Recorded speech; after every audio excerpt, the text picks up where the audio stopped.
I know one woman who was sent away for the unborn child murder, and she still to this day doesn't know why. She knows she didn't do it. Of course not. Are you kidding Right. me? Women who had miscarriages, right? Yeah. It's like adding insult to injury. Yes. You have a miscarriage. That's devastating. Yes. And then you come later and say, "Oh, it's your fault." Would you ever join the Mormon Church? Absolutely not. Why? You were a monogamist. Yeah, I'm a monogamist. No, I know a man. I didn't know until years later. There was one man in Short Creek that was physically abusive to his boys. Mm-hmm. Like he threw his son through a window. You know, he'd show up at home, and all of his wife and kids would go to the back bedroom while he'd sit there and beat up on his two oldest sons, and it was terrible. Welcome everybody, this is the Jaden Jeffs Podcast. I have John Steed with me, who grew up in the FLDS, and we're here to talk about his life growing up and, you know, how it was here in the creek. We're up here at Maxwell Park in Colorado City, and we've got the Red Cliffs behind us. John, do you have anything to say? How does it feel to be back here in the creek? And Oh, this place is beautiful. yeah, I've always Maxwell loved Park this park. Yeah. I think every cricker or even visitor that comes through would say this is like a super nice park. It is. It's just a gorgeous place. Yeah. Beautiful. So how many wives did your father have, and children? So my father had two wives growing up, but then he received a third wife after I was already married. He has 35 children of his own, but then there was 8 more from previous marriage that came into our family. So all my growing up days, it was 2 moms. So later, after you were gone, he got a third wife. Yes. Well, I mean, I was still there, but not there. Yeah. I was married already. Oh, okay. You got married in the FLDS, right? Mm-hmm. Yes. Well, can you kind of take us through your childhood? You were born in 1983. Mm-hmm. How was it in 1983? Well, for your first memories, like 1990. Mm-hmm. What was life like here in Short Creek? Oh, it was awesome. It was really fun. I mean, I lived not just down the canyon from here. Yeah. We would come up in here and have picnics all the time. We had a big family, and we had Sunday dinner every Sunday, and we went to Sunday school and church. And growing up, I went to school, public school. First, I went to all 8 years at Phelps Elementary. And then I went 2 years to the public school over at Colorado City Unified School District. So at that time, though, the FLDS totally controlled this whole area, right? Yes. Or this whole town. Mm-hmm. It was called the UEP, the United Effort Plan, and it was owned by the church at the time. Yeah. And that's a whole story I don't want to get into, but it's not owned by the church anymore. It's been divided up, and different people have it now. Yeah. So as time goes on, what year do you get married? 2004. So you get married after like Warren Jeffs has taken over. Mm-hmm. Can you kind of tell me the story of getting married? Period. Okay, when I was married, I just got a call from Warren Jeffs out of the blue, just like everyone else did at the time. Did you have a cell phone or? Yes. See, well, what happens in those days, when you turned 18, you became an elder. Yeah. As soon as you became an elder, then you would give your name and phone number to the prophet, and he had the numbers of all the elders. So he called me directly and said, okay, come to where I am, please. And I said, okay. And he sent a driver to pick me up, and we went up in there. To his home over here? Actually, at the time, we went to a place that Leroy Jeffs' house. Okay. He was staying in that place at the time. He was all secret and everything. But yeah. That's where we ended up, and I just got put into a room, just into a side room. And I sat there and waited, and finally he came and got me, and said, "The Lord wants you to get married right now." And was it worth the wait? You know, that's so many people used to say that. Oh, it was worth the wait. Are you kidding me? I was 20. Yeah. So there was like some of my friends and had gotten married that were even younger than me, and it's like, what? Now I'm the only single one, and sure enough, I wanted to get married so bad. But at the time, the way we had marriages was the prophet married us, and so I didn't even know who my wife even was. I had never even heard of her. You didn't even know her father, or? I didn't know any, even though turns out we're somewhat related. You know, her father was my mother's uncle, so I didn't know she even existed. But there she was, and next thing you know, we got married, and then we left. You know? Yeah, it was kind of done all in secrecy. What did you feel about that, or did you not really care at the time? Or well, how I felt at the time was I was all on cloud 9, you know. Yeah, I was over the moon. Right, but like the general vibe from 1995 on to when you had got married almost 9 years later, it had shifted a lot. Like, you had been up here having these fun times in this park. By 2004, you weren't doing that anymore. No, the entire dynamic had shifted. Right. When Warren Jeffs, when he became the leader after Uncle Reuland died, after Roland Jeffs died, at first we were all excited because he was the new man, you know, and it was wonderful, but he still came to meetings every Sunday, and he would conduct his trainings. He had these big, long trainings every single Sunday, and by then it had gotten to a point where we had these Monday morning meetings, and then we had Saturday morning meetings, and then Saturday projects, which was the whole 10,000 people showed up to the meeting in the morning, right? And then thousands of men would go out and work on the community and all these different projects going on. And then Sunday, but by then there was easy 10,000 people showed up to church at the time. A lot of people showed up. That meeting house was clear full. And then a whole bunch of these side Sunday school buildings were starting to fill up too, and people stopped going to the meeting house, and they just go to one of these Sunday schools. That one that we were looking at, Grandpa Joe's Sunday School, was one of those. Yeah. And well, let me ask you this. When I was growing up, we always worked, right? There was never a time that we were, dirt biking up into hills like this. There was never a time we were doing anything real fun. I just wanted to ask you, like for me, I worked always. Okay, so yes, we had a lot of fun. We'd go on camping trips all the time. I remember coming up here. Okay, so there used to be this thing in Shore Creek called Work Crew in the summer times, and we called ourselves Uncle Roy's Boys because Uncle Roy set it up clear back in the 80s, and Alvin Barlow was in charge of it. And what would happen is all these men, these young boys that were school-age boys, would show up over at the South Auditorium at the high school there, and he would line us out to go around the community and just clean up the community. We'd do raking and weed and weed. They were all just different little projects, okay? But we would do that every day during the summer for 2 months, during the summer months of when there was no school.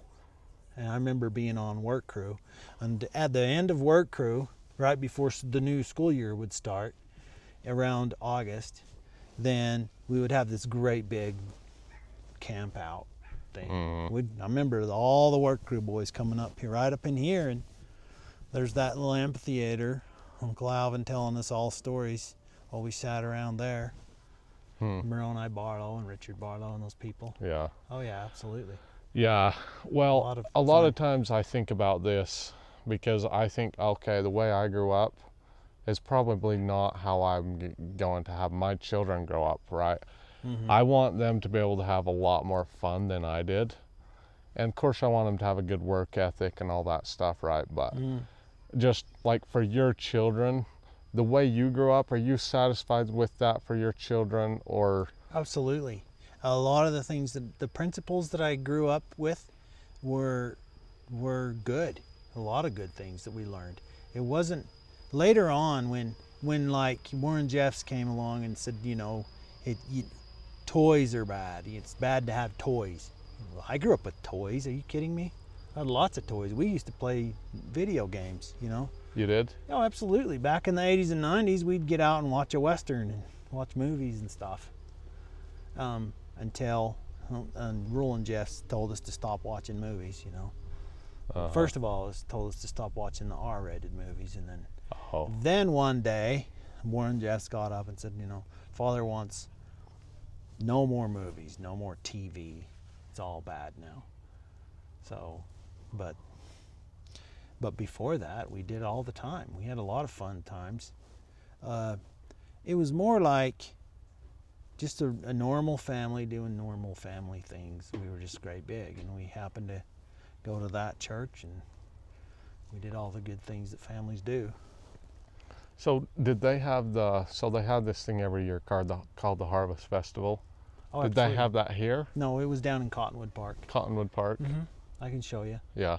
Okay, and that ended when Warren Jeffs became the prophet? Warren Jeffs shut down all of our community celebrations in 2003, I believe.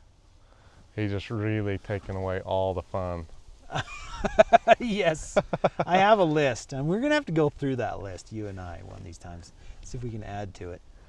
Yeah. Of all the things, the changes that Warren Jeffs made.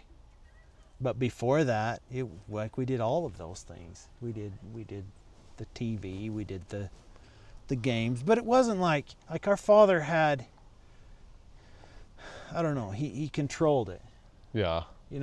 It's okay if you clean the house and by it's all clean, we'll let you spend the afternoon playing Nintendo, Okay. Super Mario Brothers or something. Yeah. It's like yeah, I don't even know what those are, to be honest, but it's the old video games. yeah. Absolutely. Okay. So let's say that Warren Jeffs had taken over and just kind of kept the community going. How do you think everything would be right now? Let's say that he just, like, for me, example, he just had us living here with everybody else. He didn't ship us all away, and everybody was just here. The community was still going. He was still living down in his house over there. Mm-hmm. Maybe it had some improvements or whatever, but everything was still the same. Can you see a world like that? If they hadn't taken our land away, and if they hadn't put him in prison. Yeah. That's hard to say in a way, because he's the one who was making all the changes. Yeah, he was making all the changes, but if he hadn't of, don't you think everything would just be real vibrant still? Oh, absolutely. There'd be a lot more people here. Like a lot. There's no way we could come here today and this wouldn't be already clear full. Every single camping spot, every picnic table, everything would be clear full. And I'm talking big families. Yeah, and probably not just a few. Probably everybody would still be wearing the prairie dresses. Mm-hmm. Absolutely, 100%. The prairie dresses, were those Leroy Johnson and Ruthen Jeffs kind of establish, hey, we want the dress to be prairie dresses, and not Warren Jeffs? Yeah, in Uncle Roy's day, the women still wore dresses, but I remember seeing women with short sleeves. I remember it was Warren Jeffs that got up in church one day in the 90s. It was one of the first changes he actually made, and told us he wants everyone to wear the long underwear. Yeah. Clear to the ankles, clear to the Did you not wear wrists. Long underwear growing up? Not that kind. We wore long johns and t-shirts, but we didn't wear the long unipiece underwear. Oh. Yeah, I always wore the one piece. Yeah, no, not growing up, we didn't. Okay. So the dress code was just made a little bit stricter. Yes, it was. But it's not like we still had dresses before then. It just became like a requirement during the 90s, actually. But it wasn't a big deal, Everybody wore clothes. I remember when I was a little boy, in the 90s, going with my mother's to St. George one day, and everybody in St. George dressed like people do, in their shorts and their t-shirts everywhere, and I couldn't see one other woman in a dress anywhere, and I remember coming back home, and it's like the images of all those naked legs and everything was in my mind for like a week. Before I finally got it out of my mind, I thought I was so evil. Yeah. It's funny because looking back at that, it's like, wow. It's like, come here, you could guarantee that you're going to walk up the street and you're not going to see anybody cruising up the street in shorts. Yeah. Uh-huh. There's people that walked up the street, but they all had the long sleeves and the long dresses on all the time, ever. In 2000, you were 17 years old, right? 2000 in the FLDS was like a year of change. You hear Uncle Roy talking about it. You hear all the prophets saying when the year 2000 comes, there's going to be these changes. Do you remember it being like something's going to happen this year, or was it more like, okay, something around this time is probably going to change? Growing up in the 90s, we were told that around the year 2000, then the judgments were going to come, and those who were worthy would be lifted up, and those who were not would be left to be destroyed with the world. And Roland Jeffs really got big into the judgments right before he died. He would go on these trips, and I remember Warren Jeffs getting up in church and telling us all these stories about how he'd be going down the Hurricane Hill, and he'd look out over the valleys and say, all this is going to be destroyed, because he saw these visions of the future and these prophecies like Joseph Smith and stuff, and it's like the judgments are going to come. And then he would come to church and he'd say, the Lord is going to destroy the wicked, and those who are not worthy are not going to be lifted up, and those then this is God's people, and only those of you who are worthy will be lifted up, and even all of you won't be, and there will be two working in the mill, and the other will be left, and all this kind of stuff.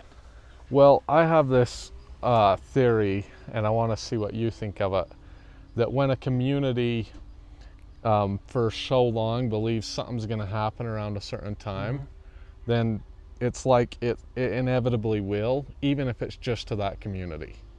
And so interesting. Like the whole community from 1950, you have John Y. Barlow, Uncle Roy, Roland Jeffs, they're all prophesying that something's going to happen around the year 2000. And these judgments and these destructions and different things are going to happen. And so one of the things I tell people that lived here all through that time is it was the collective community, in my opinion, that all believed that something major was going to happen, that something had to happen. Well, the thing that happened was Warren Jeffs. Right. Warren Jeffs happened. He's the one who came and we thought the judgments were going to come, but he's very specific about how, the 10 tribes are going to come back, and the earth will reel to and fro like a drunken man, and like literally all the people in the North American continent will be destroyed, and only those who are worthy will be set back down again. Yeah, and so I guess that's kind of a major thing, but it's very specific. But the thing that did happen was Warren Jeffs came and said, we're not worthy. Short Creek, why don't you repent? And I could tell you some stories about that. And then all of a sudden people started to disappear. Around during 2004. Yeah. It's just fascinating to me that the whole people believed that something was going to happen, the judgments were going to come around that time. And then at that time they get a leader that basically destroys them, destroys the people. Do you think if the community would have had more of a long-term vision, like we're going to be here for ever, and the prophets before that set it up, don't you think that the whole Warren Jeffs thing would have had a much less chance of ever happening? Probably. Yeah. Probably, absolutely. I guess in a way, but I don't like to speculate. That didn't happen. Warren Jeffs did come along. Oh yeah. There was a time. You've heard of Jonestown, right? Yeah. They They went down to Guyana in the jungles of Guyana, and then that's where drink the Kool-Aid comes from, you know, because they laced their Kool-Aid with cyanide, and everybody committed suicide when people came after them. But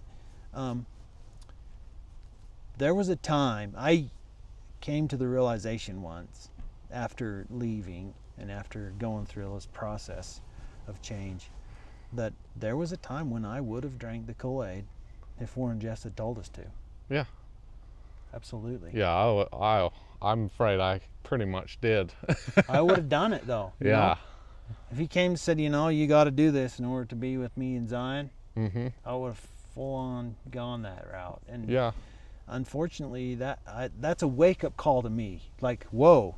Because I have never, ever thought, you know, our leaders would never ask us to do something so ridiculous. Yeah. You know.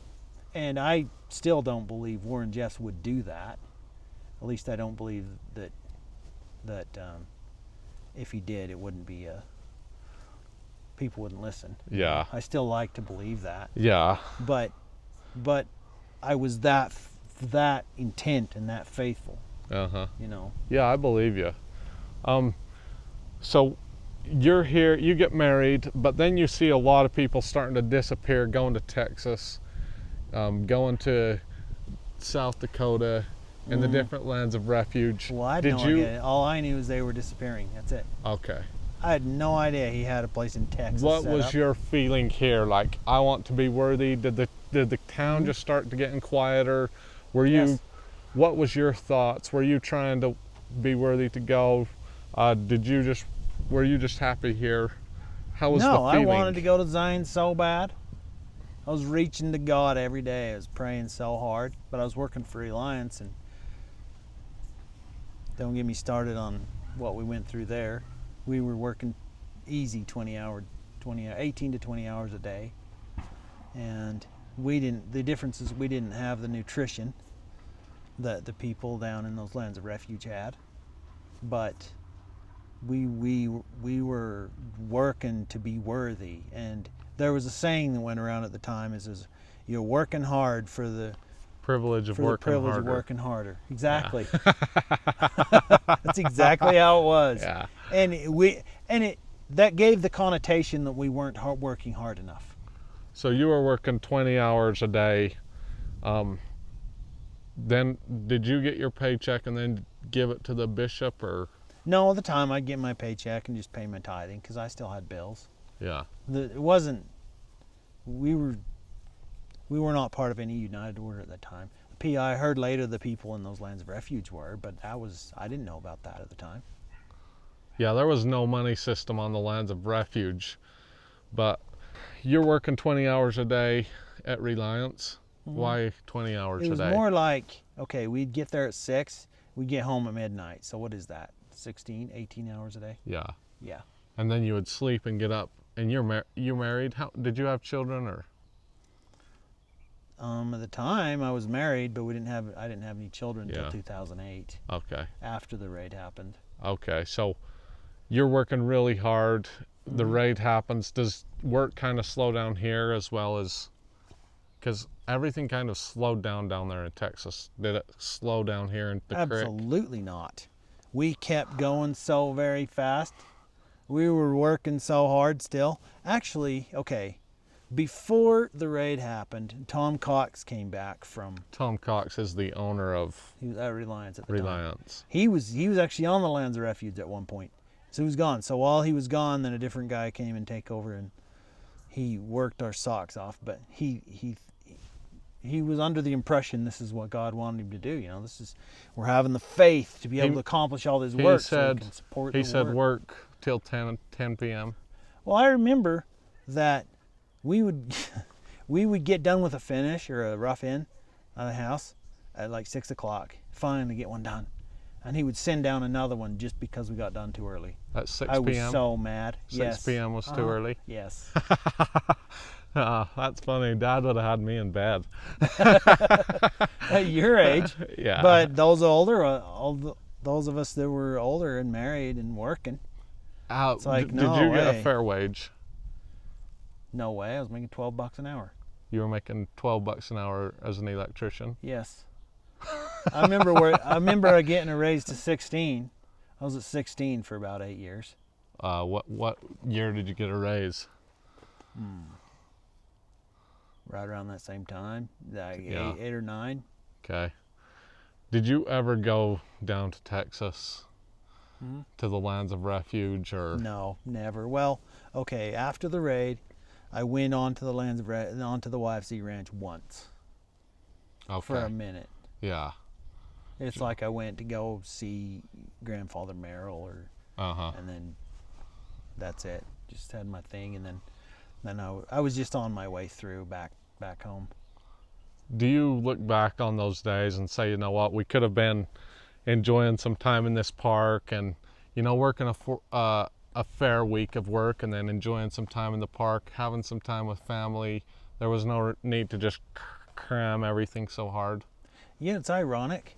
When Tom Cox, I was starting to say this, when he came back from the YFC ranch or wherever he was, he came and he stopped just working our socks off, and we actually got more done. It's weird because the normal time went from midnight to 9 o'clock, which was way early for us. Okay. Yeah. During that weekend, the 1 week, we had a record week, 17 ruffians in 1 week. Our company did. But he stops working you so hard. Yeah, we were only working till 9 o'clock at night. However, unfortunately for me, I was working on a different project up in Wyoming by then, and we were still working till 1 and 2 in the morning. That's crazy. Yeah, I think a lot of people don't know, but Warren Jeffs down there in the lands of refuge had the man that were working on the temple work for like 20 hours a day. And I think that somehow transferred to here too, or maybe he said to do it here too. Well, no, it was more like we were trying to be worthy of that, you know? Yeah. We were trying to, and somehow our leaders or our bosses thought that by working super hard, it made us so that we could support the priesthood so much better. And they did. Reliance supported the storehouse and a lot of the church for a long time. A lot of money went to them. Then after the 2008 raid happens, and then things kind of get a little bit better maybe as far as work, I don't know. But 2011 comes and the United Order starts, right? Yes. Well, things did get better after 2008, okay? We started doing more of we would have these jobs that were out in all over the country in the different locations. And it would be more like we're going to work at 7 and we quit at 7. You know, so it went from down to like a consistent 12 or 10 or a 12-hour day.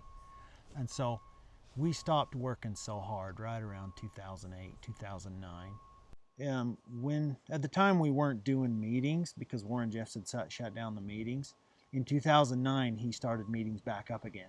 And now all of a sudden it was important to be to meeting every Sunday. So now all of a sudden it was like we wanted to go back home every Sunday. Or at least be able to call in and listen to meeting. Yeah. Every Sunday. Okay. The church. We call it meeting, it's church. And then the United Order starts here in the creek. And how does that work? Are you immediately a part of it? Do you get baptized into it or? Not immediately. In 2011 is when the changes came along, and I didn't know anything about it until October of 2011. I heard that there was a United Order had been set up, but it was like if you enter the United Order, you were supposed to be all secret about it because it was sacred covenant. Nobody was supposed to know, and so instead of asking if you were part of the United Order, they would ask if you were storehouse dependent.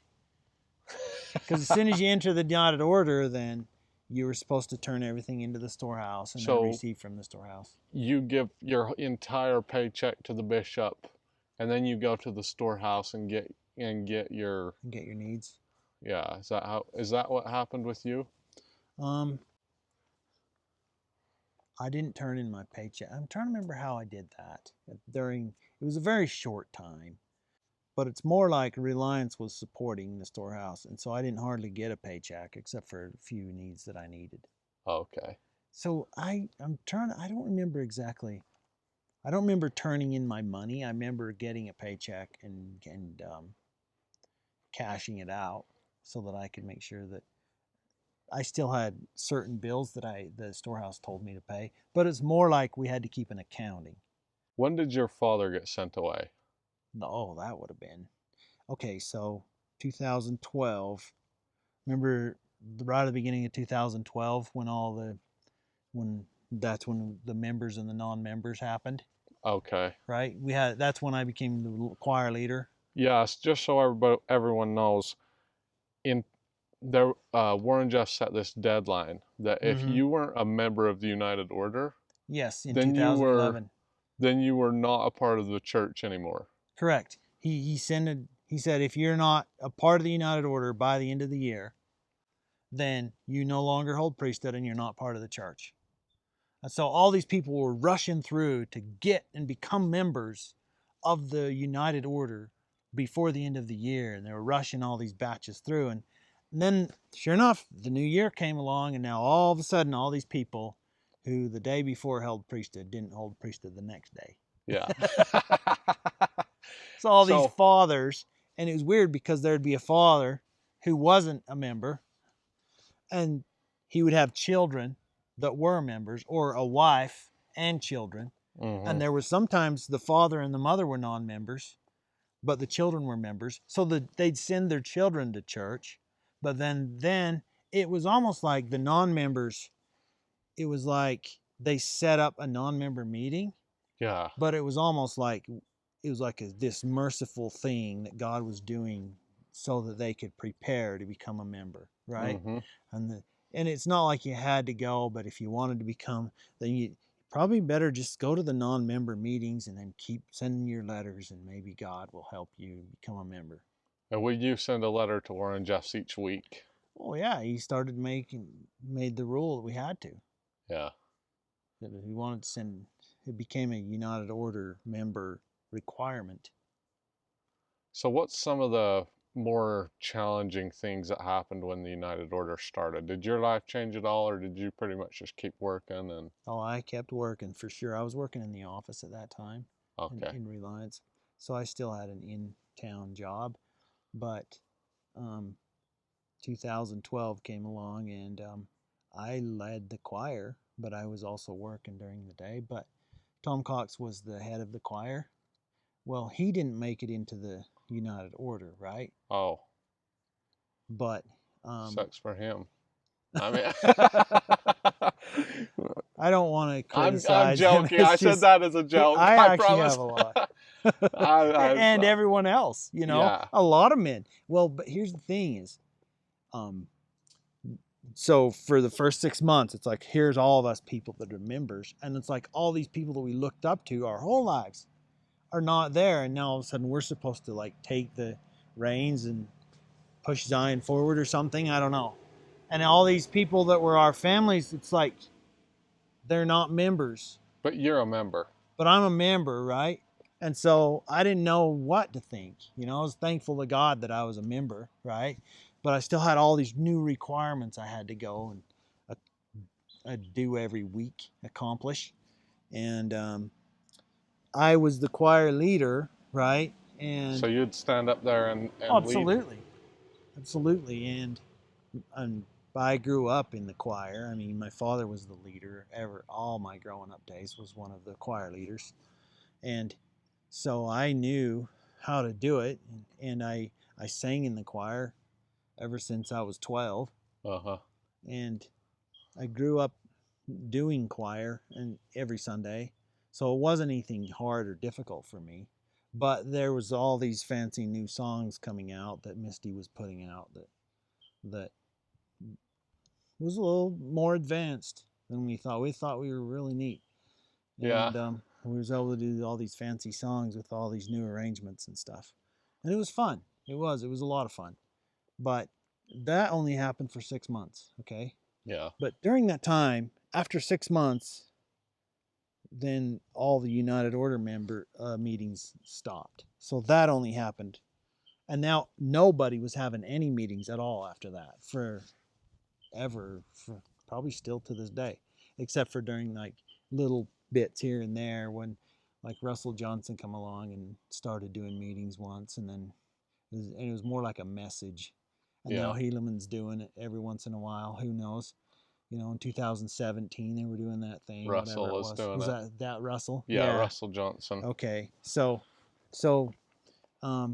the non-members during that time, during those 6 months in 2012, were having non-member meetings. Yeah. Right, but they would have it at 11 o'clock in the morning, and then we would have our member When meeting. did you become a non-member? In 2013. Okay. And so a year after, 6 months. So what happened is after 2012 came along, Lyle Jeffs was the bishop, right? Well, all of a sudden in January, like 2 weeks into January of 2012, Lyle Jeffs disappears. And John Wayman shows up. And now John Wayman's the bishop. And it's like this revelation comes that Lyle Jeffs is this dark person, blah, blah, blah, done all this terrible stuff. And then a few months go by and John Wayman disappears and Sterling Jessup shows up. And he's the bishop now. I remember that. And then Sterling Jessup is the one who was sent the message to shut down the meetings, right? But then we would still have meetings, like they would send out a text to all the people, say, okay, we're having a meeting on this day. And all of a sudden everybody would rush up there and show up. And we'd get this message or this new revelation or something. So it wasn't like constant meetings, but we would get messages and go and up there and have like a meeting. I see. You know, and that's where we learned that, you know, Lyle Jeffs showed back up, but he was just a member in the audience, and then next thing you know, he's the bishop again. You know, and I didn't, whatever. It's just so many changes were happening, and so many different things were going on, that in my mind I'm thinking, well, okay, you know, the thing that matters for me is that I do good today, and I just keep sweet, because whatever God wants to do, he's shake us up, and he's teaching us how to come into the presence of God. And when he comes out of prison, then he's like, those who are worthy, you're going to go with him to the presence of God and all this stuff. Did you have a preference for who the bishop was? Because there was Lyle, there was John Wayman, there was Sterling for a little bit there. Did you prefer somebody to be? We have to realize that I knew Uncle Sterling. He worked with me at Reliance. Yeah. So he and I were really good friends for a long time. He's a good guy. Yes, I really liked Uncle Sterling. I still do. I like him a lot. He's a good example, one person I look up to. But the thing about the bishop is they were limited. Warren Jeffs didn't give them authority to just do whatever they wanted. Right. And even when I didn't like John Wayman as the bishop, I'll tell you that. Lyle Jeffs is the one who would come in and act like he actually had some authority going on. And you could actually ask him a question and he would answer it. Yeah. And he would actually give you some direction for once. John Wayman had a really hard time doing that. Sterling Jessup wasn't allowed to do that much. Yeah. Yeah. It's interesting. John Wayman seemed like he kind of was just a quiet, worry about himself and not. Right. Right. But you have to realize that I don't feel hard feelings toward these men.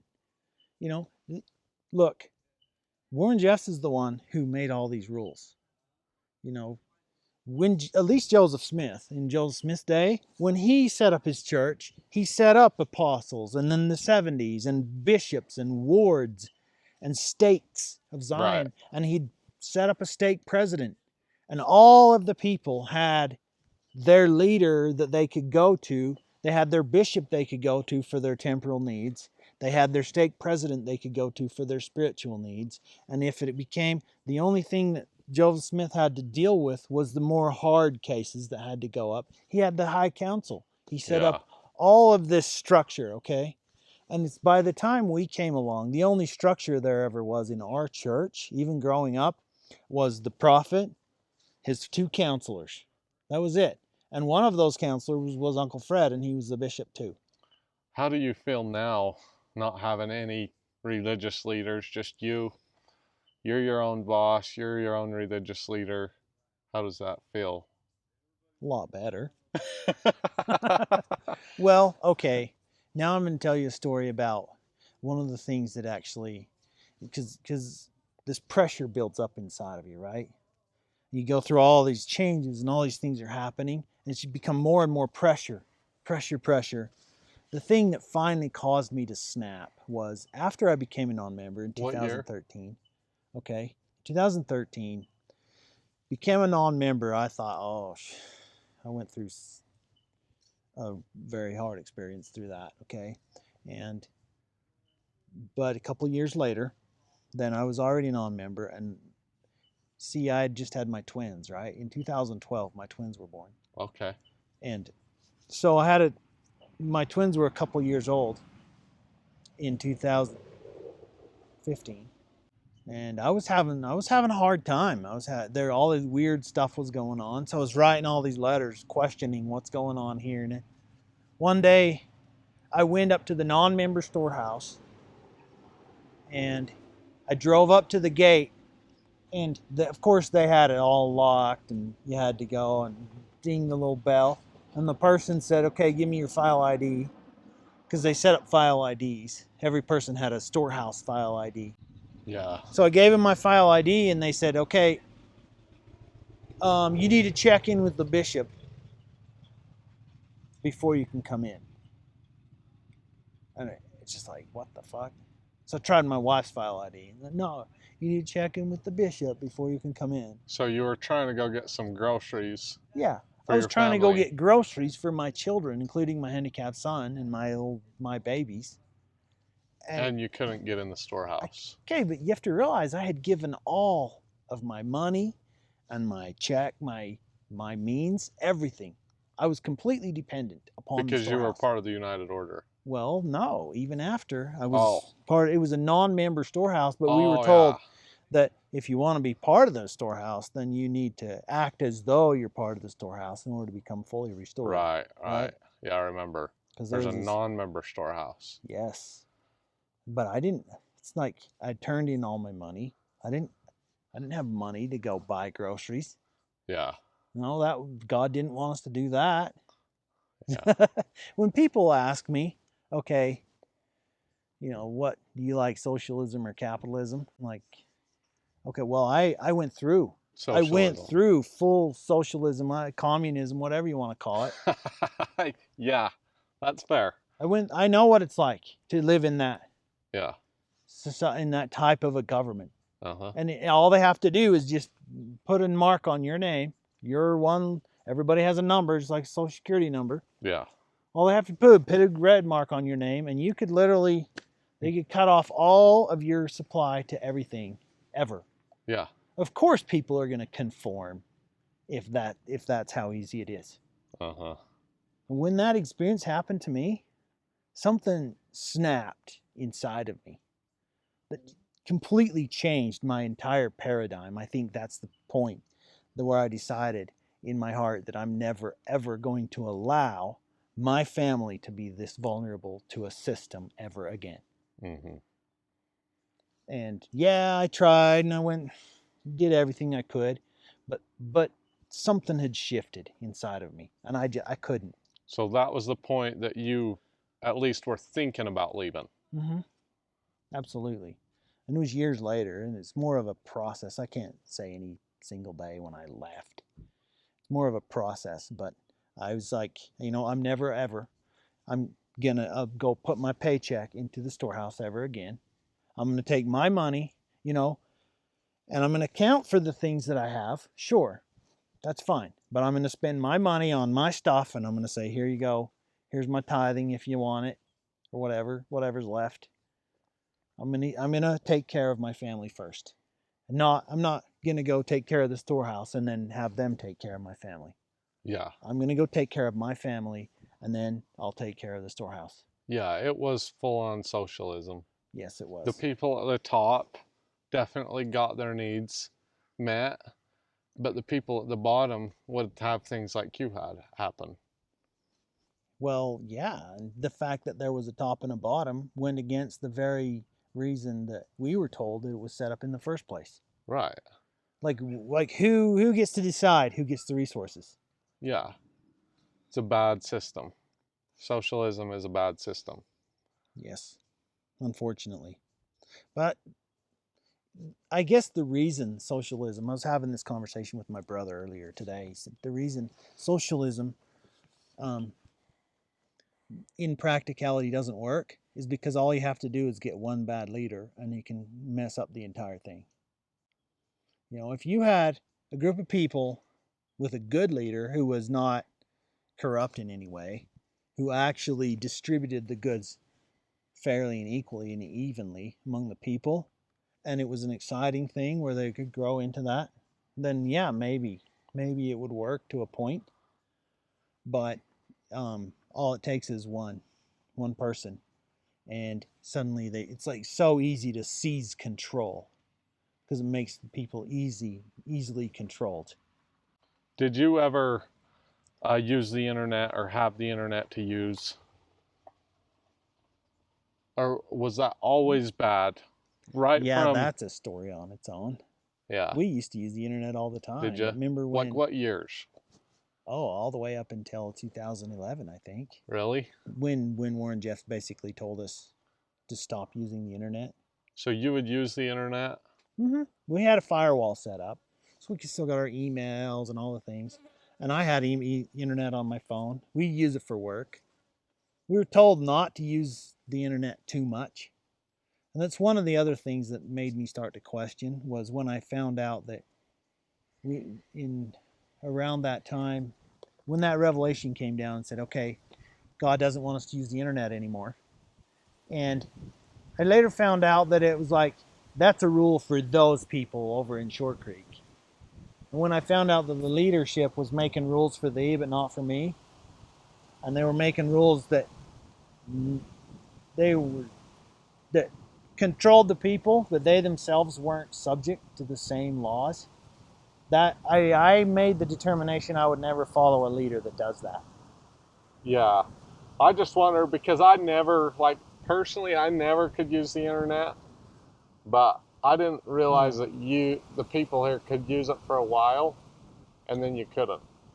Yeah, it was a big deal, because we had all these emails, and all of a sudden, it's like even having a cell phone with data on it was bad. Mm-hmm. So weird.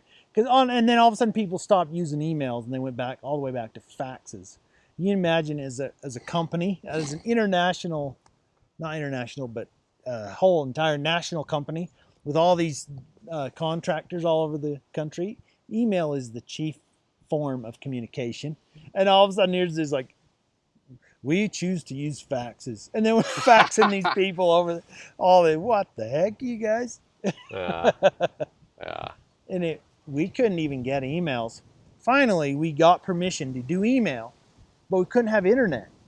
So they set up a system where you'd take all your emails and it would download them to a thumb drive, and somebody would run down to her and give them to the internet lady, and she'd plug it in and send out all the emails and receive all the emails, and they'd take it back and plug it into our thing. Oh, God. We only got our email like twice a day. That's terrible. And then they got another system where they set up this relay system down to Herc, and they could send it every 15 minutes. And finally they set up this little thing where it would do it automatically, like every 5 minutes or something. Uh-huh. It was a process. Yeah, it was like a big focus to get rid of any kind of internet. Mm-hmm. And it's like the weirdest thing, because to me, I thought if I touched the internet, I was dead. Yes, because the internet is the mark of the beast, man. It's like evil. It's like, well, there's one thing I forgot to ask you about, and it's the men getting sent away in 2004. The first men that got sent away. mm-hmm. Were you at that meeting? Absolutely, I was there. We were so surprised. That was the first. It's like shock and awe, you know. He just showed up one day because we weren't doing meetings. He had already, back in 2003, along came that there was an incident where the men of the community, the Lewis Barlow and Dan Barlow and them, went and built a monument in Short Creek to the to the men and women of the 1953 raid. Okay. Okay, and that pissed Warren Jeffs Yeah, it off did. big time. He was so upset. And that's when he shut down meetings, and he said all these men who were there had lost priesthood and all this stuff. Well, many of the men that were there and participated in the monument raising had lost priesthood, and they were raising monuments to man instead of God, and it just put everybody like, what the heck? Put them into this defensive. And then the following January, he just showed up in morning meeting and said, and we're like all excited. He was there. Yay, wonderful. And then he stood up and he said, God told me to come today and let you know that 4 sons of John Y. Barlow and 4 sons of Roland Jeffs have lost priesthood. And my grandfather, Joe, was one of them. Joe and Lewis and Dan and Nephi and Barlow had all lost priesthood. And these were men with huge families. Yeah. Like Grandpa Joe had 65 children of his own. Damn. And they had children and grandchildren, and It's a big old family. And Dan Barlow, especially Lewis Barlow, a lot of just great big families. And then he named another 20 men besides that, who had also just lost priesthood. And we thought, these men know what they did, and he told them, they need to send out a confession letter. And then he made us kneel down and have prayer in the meeting. Yes. And he prayed to God that we would repent or something. I don't know. But it was like this big, everybody was shocked. What did you feel in the meeting? Were the men were sitting in the meeting? Absolutely, with their families. Yeah. What did you feel in the meeting about that? Like, did those men get up and walk out, or did they walk out at the end with everybody else? They just walked out at the end with everybody else. Damn. Yes. I wish there was a video of that meeting. I wish there was too, wouldn't it? I'll bet you there is somewhere. There probably is. It probably is videoed in Dad's archives. I'll bet it's there. I'll bet you it's there somewhere. Yeah. You can only imagine. Crazy. Yeah. I mean, those men's lives totally changed that day. Well, the entire community's lives changed that day. Yeah, because those were main kind of men in the community. Yes. We thought, they would get their families back, but a few months later, they all got married off. Yeah, he went and married off their wives to other men. Uncle Merrill Jessup became my grandfather. Okay. My grandma was married to him. Absolutely. Some were married off to Richard Allred, Jim Allred, different ones. Yeah. Interesting. Absolutely. That's crazy. Yes, but and then that was just the beginning, though. Then men started losing their families, and then other men went off to Zion. That's what we called it. We go off to Zion. So then by 2012, it also started happening a lot more too. Men started losing their families a lot at that time too. Yeah, by then we're used to it. Okay, that's fair. But the thing we weren't used to in 2012 was women being sent away for unborn child murder. Yeah. Yes, okay. But I remember one of the men that had gotten sent away in that initial meeting came back. He was allowed to come back and be part of the community. He didn't get his family back. And I remember him telling one of my coworkers that I worked with at the time, he said he didn't actually know what he did. And then I came to find out later that a lot of those men, to this day, have no idea what they did. It's just some arbitrary list that Warren Jeffs came up with and said these men don't have priesthood. There's no reason. And what happened is, in that, he said, you need to hurry and send your confession in. And so now they'd go and confess. Imagine this.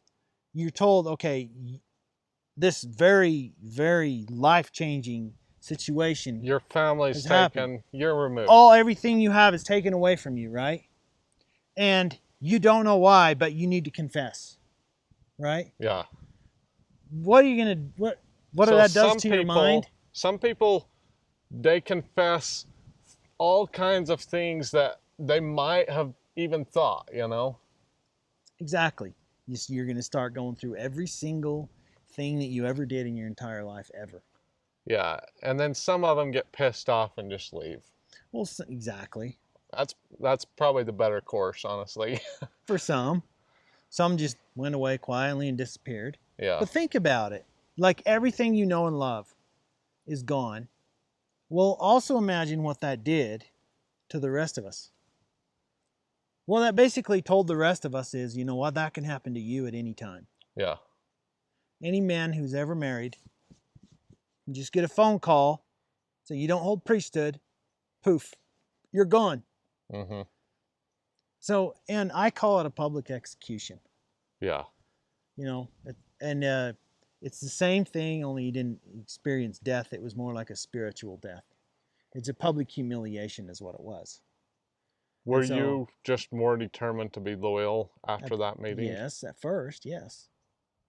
For the longest time, I prayed so hard that God would accept me, and I had just made sure I had the Spirit of God. It's one of the reasons why, you know, became so fervent. So many people became so fervent and just bad vibes. Well, it's just because you know, if you don't have the Spirit of God, then you're going to lose priesthood, and the prophet's going to call you in everything that you love, all your children. Imagine the love the father has for their children, you know. And I had children, well, not at that time, Right. But the thing that's weird about it, were you married? That was right meeting? in the same time period that I got married. Yeah. Were you married before? No, I was married right after. Oh, right after. Yes. So that probably gave you some hope. Made me feel better. Yeah. It's like, okay, at least I'm on the good side. Yeah. Wow.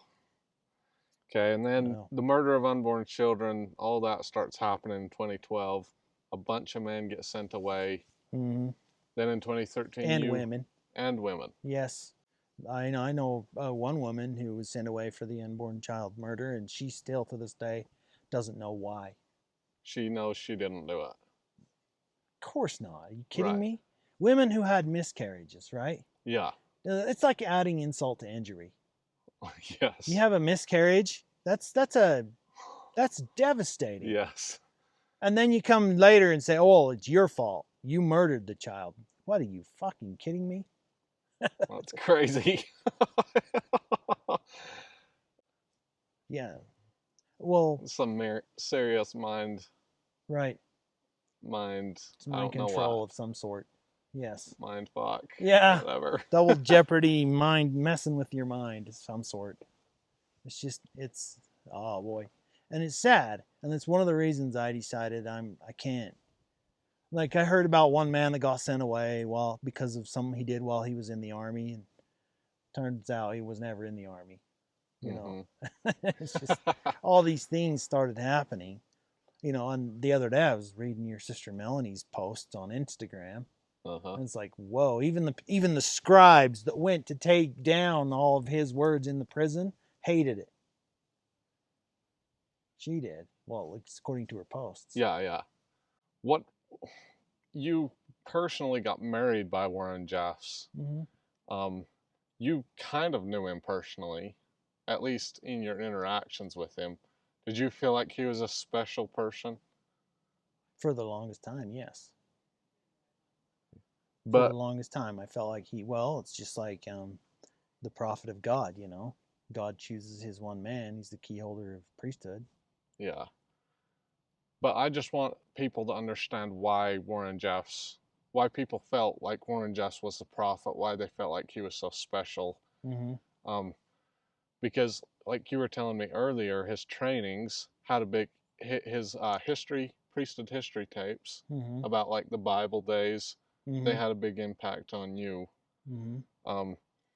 What is it that finally changed your mind to say, okay, I can question Warren Jeffs, I can question the prophet? Just little cracks, little things started to appear. It's like, well, what about that? That don't make sense, you know. And things like I said, when the one lady that was sent away for unborn child murder, and she has no idea what she did. And yet, the thing about that one though, if you're sent away for unborn child murder, he basically told him that there's nothing you can ever do to repent ever. Right. Yeah. It's like nothing. Yeah, there's nothing you can do. Like, you're done. See you later. Goodbye. Forever. Dissolution. It's weird because then all of a sudden men who were sent away forever for unborn child murder. Like 3 months later, they show up and they're like restored members. Mhm. We're like, what? We were just barely told that they were sent away forever, and they couldn't even repent. And now he's back as a fully restored member of the church. Yeah. And it's like, oh, that was just a test. A test, my eye. That was a judgment of God. Yeah. Are you kidding me? When that initial those men sent away, that initial experience that we went through, so many men wrote letters to Warren Jeffs and said, maybe it's like Job and he's taken away all their families and it's a test of God. And Warren Jeffs put a stop to that. He said, this is not like Job. Those men have done evil, and this is a judgment of God. And he gave us a big old huge hour-long training about how the difference between test and judgment. And so that, you imagine how after going through that, and then here along comes this unborn child thing, and in our minds, okay, well, he told us that this is a judgment. Now here's a judgment. It's not even test. There's just nothing you can do. And then all of a sudden men started showing up. You can imagine what that did to our minds. Yeah. Now that all this stuff has happened, what do you think about Warren Jeffs as far as a person, as a religious leader? Today? What is your thoughts right now on Warren Jeffs? Like, do you think he should have more of a punishment? Do you think he got too much of a punishment?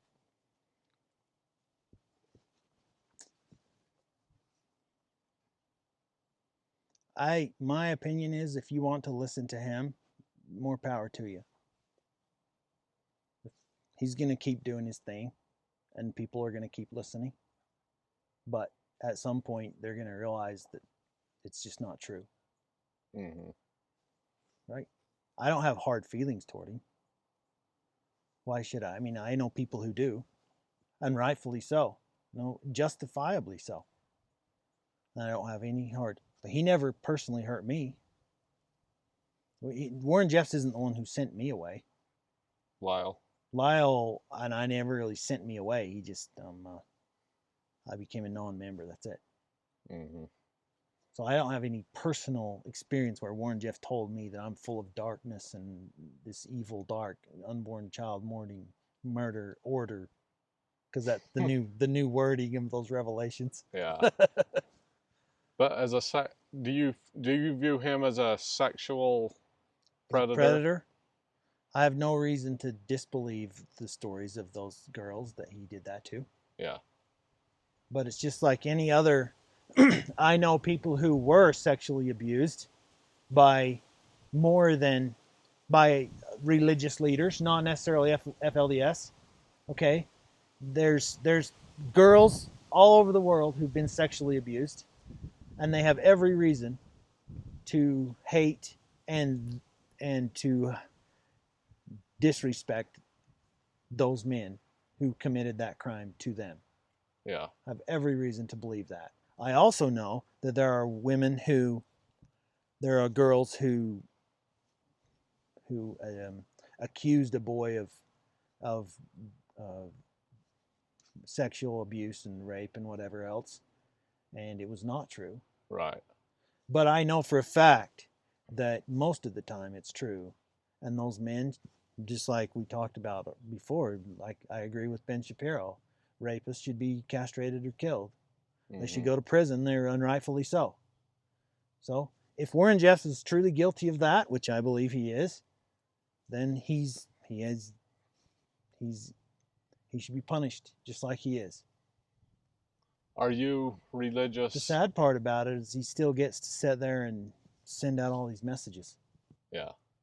And it's just messing with a lot of people's lives, even still. Yeah, it is. And that's what's sad to me. Well, he'll probably die, and then it'll stop. Will it, though? Are you sure? I mean, I do know Heathen personally, but I haven't talked to him for about 2 or 3 years. Well, I know that I don't know what's going to happen. And I know that look, I'm not ever going to go to the court and say this is what Warren Jeffs did to me, because he didn't do those things to me. Right. If he, that is a problem that I'm going to let the court system decide. Mm-hmm. And that is a problem that I'm going to let the proper authorities who have the authority to deal with those issues, let them deal with it. That doesn't necessarily concern me at this point. And that doesn't mean that I don't care, because I do. I do care. And I think that pedophiles should be castrated or killed. That's what I believe. Yeah. Fully. And I think if a man is going to take and do those type of things, I think he should be punished for it. Yeah. And it doesn't matter. All the good that he did, that was wonderful. I appreciate, in my heart, I appreciate the good things that I learned. And this is another thing, is so many people only have bad things to say, and so much bad that they forget to hang on to the good. And I choose to take the good things that I did learn and hang on to those and let the bad stuff go. Yeah. I want to ask, is it possible that someone is a good person partially and they're also like a pedophile?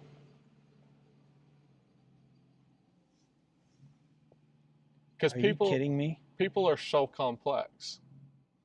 I mean, So they could deserve to die because they're a pedophile, but that doesn't mean they didn't do good. Okay. I don't know. Okay. Like you could be we're a murderer and deserve to die. We're getting into another discussion, which is huge, and that is the difference between a person versus behavior.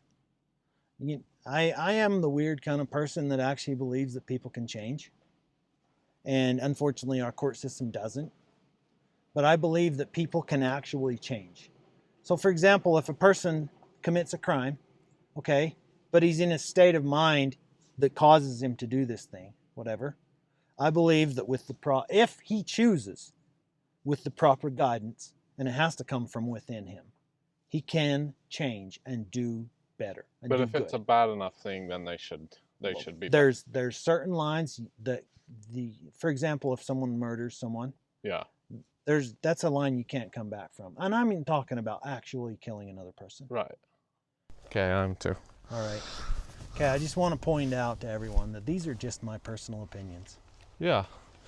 Well, one of the things I like about talking to, like you and different people is I like getting people's personal perspective, because everybody has a personal emotional experience, and they vary so much in the FLDS. You know what I'm saying? Yeah, that's true. And, people are complicated, but I still believe that there is good in every person.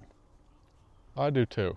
Yes. I believe even the worst murderers and worst people, they have good in them, even though maybe they deserve to die because of certain crimes they've committed. Okay, but I do believe Warren Jeffs has good in him. At least he did. Oh, I do too. Because, I feel like I've learned a lot of good from him. Yeah, absolutely. He still has all those trainings out, and he never actually alluded to any crimes in those. He just alluded to the trainings of Joseph Smith, the teachings of Joseph Smith, and the teachings of the church. For at least all of those original history tapes, etc. Now, I don't know what to say about all these revelations he's getting. Would you ever join the Mormon church? Absolutely not. Why? Because it's not my religion anymore. Joseph Smith or? No, I like Jordan Peterson. When people try to corner him into saying whether he's Christian or not, yeah, he's like, I'm almost offended by the question.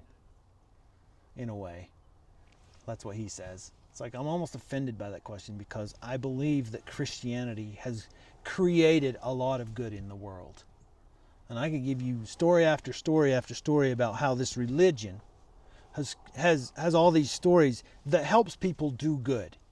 And I believe that religion should do that, and I think that's a good thing. But for me to go and subscribe my name, ascribe, whatever you want to say, if I put my name to a religion, that becomes my identity. And I'm sorry, that's just not my identity. Well, I totally hear what you're saying, but I still want to ask this. Mm-hmm. Do you believe in Jesus Christ? Yes, I do. In what sense? Do you actually believe in Jesus Christ as a person, or just the kind of the good he did? I believe in the idea of The Jesus idea, Christ. okay. Yes. That's what I wondered, but not actually more the man, Jesus Christ. Okay, and I need to clarify. There's a difference between belief and knowledge. Yeah. What a person believes, they can believe whatever they want. Let's say, what if Joseph Smith really did see two personages in that dream, in that vision? Yeah. What if he actually did see that? What if it's true? Okay? It affected Joseph Smith, but it's my decision whether I believe it or not. And it's everybody. How do I know? Maybe it is true, maybe it's not. Maybe he saw the Father, maybe God showed himself to him. God didn't show himself to me. And maybe there's a reason for it. Maybe he did it to start this church. Okay? And create all these stories and this entire lore of religious structure that he created. The celestial kingdoms and terrestrial and telestial and all this stuff and the whole history of the earth and the history of the future, everything. History of the future? That's weird. But the prophecies of the future. Yeah. Sorry. But yeah, whatever. Maybe it affected him and it affected a lot of people, and a lot of people were converted. My grandparents, my ancestors on both sides came from England because they were converted to the story of Joseph Smith. And they migrated to Utah, and that's where I came from. And I have to honor that as my ancestry. Yeah, me Okay? too. But what if he did do actually that? Okay, I don't want to be in a position where I have to say, I hated someone because of their belief. Mm-hmm. I hated that, and that's evil or whatever. And I thought it was bad when really it was good. Yeah. And it doesn't matter. The result is people are going to go change their lives for the better. And that's what I believe in. I believe in the idea of people changing their lives for the better. And whatever pathway they choose to get there, to me, that's what's more important than the pathway itself. Is it better to sleep in or go out and do something fun on Sunday, or go to church? It depends on how you depends on how it makes you feel. For you. For me, Yeah. I don't go to church. Okay. No, I'm sorry. It's still a little bit triggering to me at this point. I have gone to some churches, but I feel like I said before, I want to go to a church where people are just fervently seeking guidance, than to go to a church where I'm listening to the authority of God. And I just feel like, I've tried a few and it just doesn't resonate with me. I've got my own ideas and I choose to cultivate that. That doesn't mean at some point in the future I might join a church and go towards that. Was when your wife passed away, were you still kind of part of the FLDS? Was she still Yes, I FLDS? was. And in some of the experiences. Just so everybody knows, his wife passed away from COVID In 2021? in 2021. Yes. She was 35 and you were like 38. Mm-hmm. Okay. Yes, and it was actually some of the experiences of her funeral that kind of solidified my decision that I don't want to be part of this anymore. Because there's so many people who still think that they're just so full of authority, and I came to realize, you know what? If this is the type of people that are in heaven, I don't want to go to heaven. If this is not the type of people, but the type of structure, if this is how it is when I go to heaven, say Zion, heaven, salvation, whatever, I go to this wonderful utopia, and this is how it is, I don't want to go there. Mm-hmm. That's what made me make that decision. And I'm like, I don't want to be part of that. I want to go to a heaven where people just are happy and they love each other. That's it. I don't want this big old structure thing and you have the authority of God and there's this and the bleh. Yeah. Get away. Yeah, I know. I totally agree.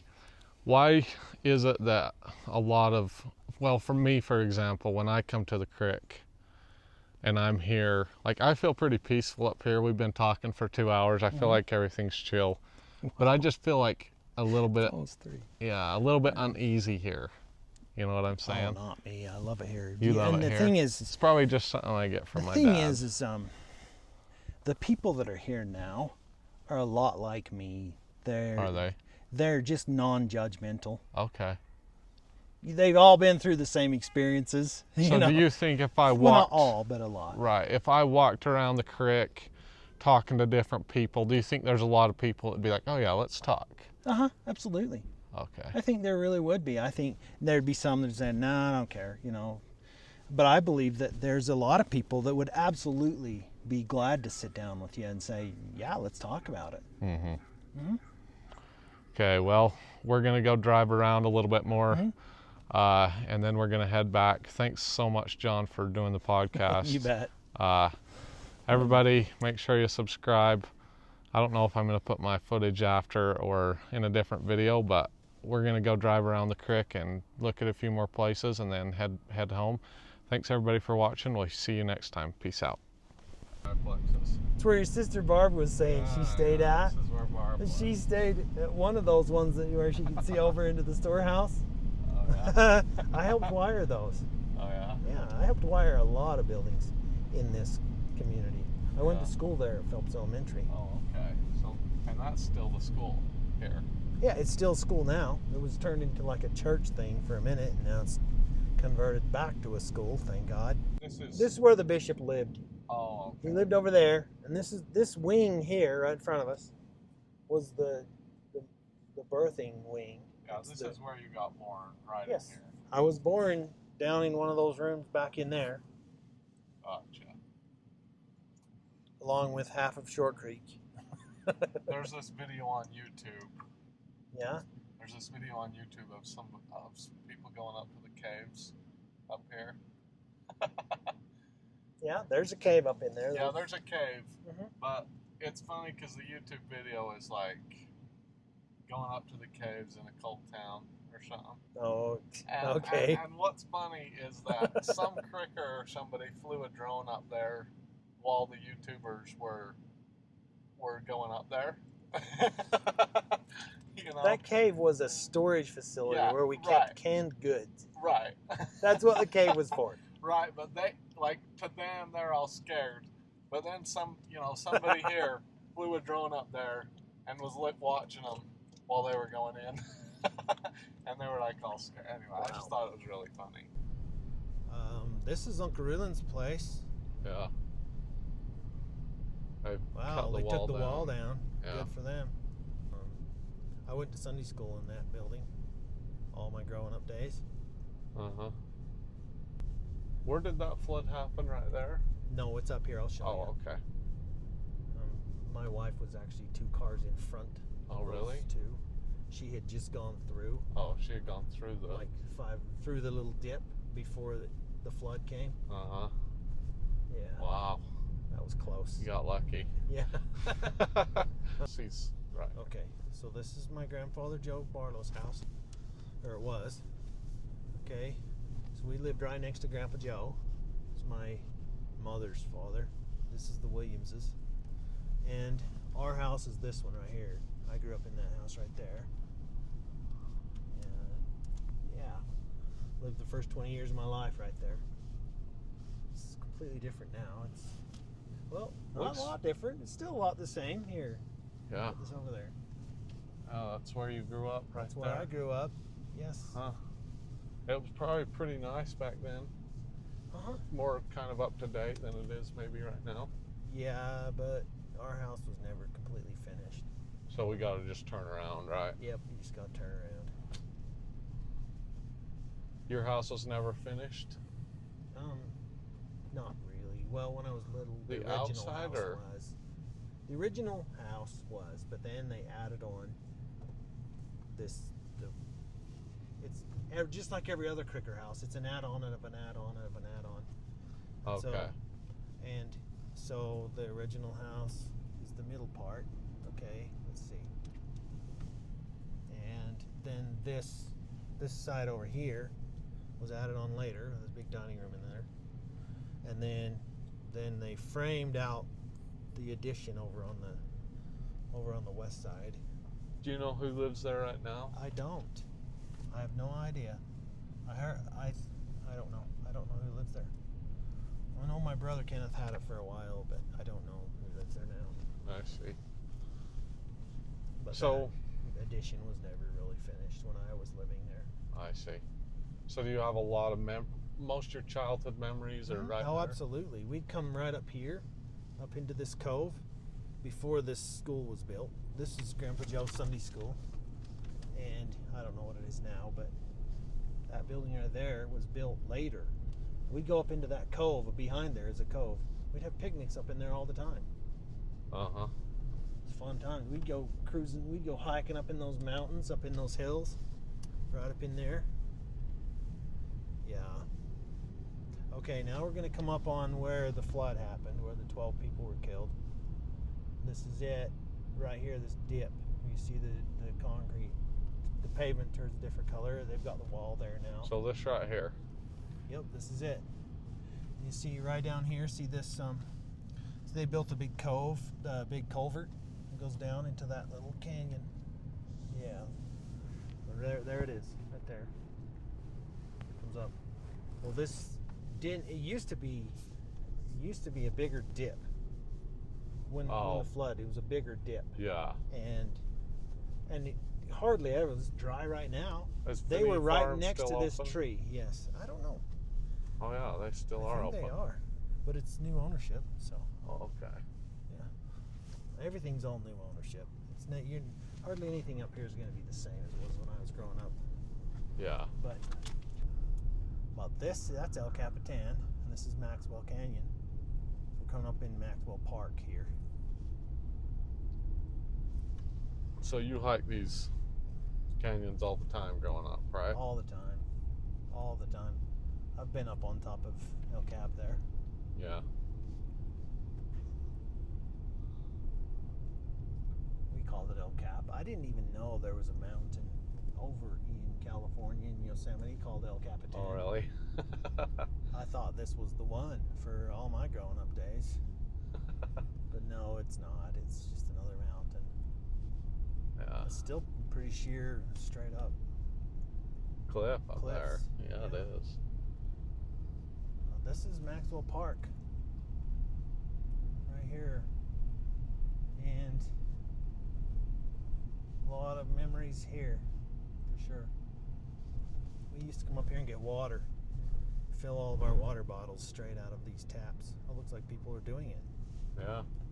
Yeah, that's pure mountain spring water right there. Straight out of the mountain, out of the earth. Unfiltered. Filtered by nature. Essentially, you consider yourself have left now or not really? Yeah, I'm definitely not part of that anymore. Yeah. For sure. Yeah.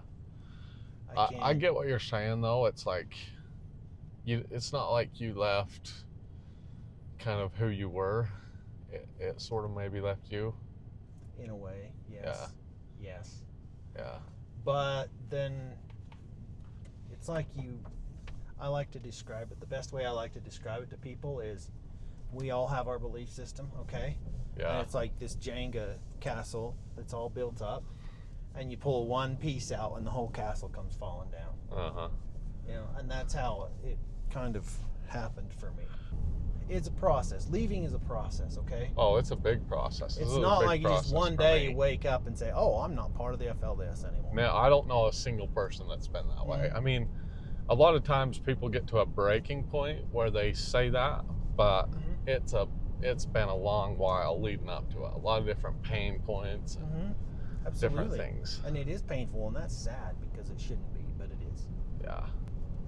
Most people yeah. in the FLDS today are living the very best that they know how. Oh, 100%. And that's what's important.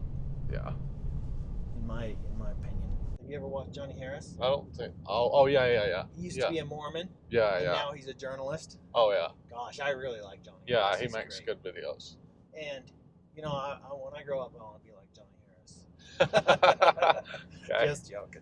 Yeah. But I really like his videos. He used to be a Mormon, and he put out a video called "What Mormons Really Believe," and he told the story a very objective, outside view of the story of Joseph Smith and why he created, such a stir among religion when he came out. So if you're going to try to understand FLDS, you're going to have to understand Joseph Smith and Mormonism. Right. Oh, yeah. And the thing I've found out is so many people, especially if they were never Mormon and they never understood Mormons, like the Catholics and the Protestants and the other religions, when I say, okay, well, I'm not really a Mormon, I'm not part of the LDS Church, but in order for you to understand who I am, you've got to be able to understand who Joseph Smith is. Because what we actually used to believe is that we were the true Mormons and the Mormon Church was the apostates. They were the one who left the religion when they gave up the crowning principles of the celestial kingdom. Just so that other crickers and stuff, do you mind saying who your parents are for the other crickers? Okay, so my parent is, my father's Lawrence Steed. Lawrence Steed. Yeah, and my mother is Mother Liz. And he's Newell Steed's son. Mm-hmm. And so he led the choir, and then you led the choir? For 6 months. Okay. Yeah, in the United Order. Gotcha. Because we were having United Order only meetings, and then there was all these people who were going to the non-member meetings at the same time. Is Lawrence, is your father still alive? Oh, absolutely. Is he still faithful? No, he's not part of the FLDS. He's part of, well, I don't know what he's actually part of, but I know that he lives in Idaho. Oh, okay. And I don't have anything bad to say about Winston, Blackmore, and Jim Johnson and those people up in Idaho. I don't have anything bad to say about that group. So Winston Blackmore is in charge of the group in Idaho? I don't know.